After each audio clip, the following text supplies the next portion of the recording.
وفود رسمية ذهبت إلى الكويت تبحث في قضايا رسمية تتعلق بحقوق السرداجية للعراق. المفروض المي أنا دائما أقولها ما أشربه. اللي صار شنو؟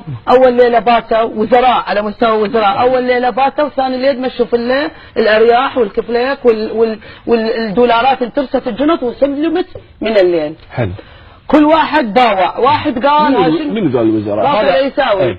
وزير النفط العيبي ما اتذكره. جبار. هادي العامري. لا مو جبار كريم العيبي. وطيرة هو الشارع في باريس. درعني؟ رافع العيساوي جبار العيبي وهادي العامري رافع العيساوي. جميل. هادي العامري سوى بس انفتحها رجعها. العيبي راح خابر رئيس وزراء قال لها شنو هذول هيك ناطينا؟ كان يقول له رجعي لهم. رئيس الوزراء المالكي قال له رجعي لهم. بقى منو عندنا؟ هوشيار جبناه وين؟ بلجنة النزاهة. تسجيل هذا تسجيل.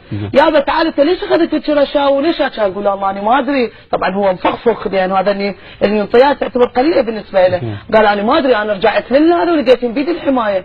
ها شنو؟ قد هاي الدولارات والله تسأله له جد والله تسجيل موجود. مليون دولار بس هاي دفعه استاذ العزيز، هاي دفعه من دفعات. انا عندي معلومات وصلت حتى يخت في فرنسا دفع في هذه القرارات على مود هاي الاتفاقيه. اضافه الى دعم سياسي ودعم مالي.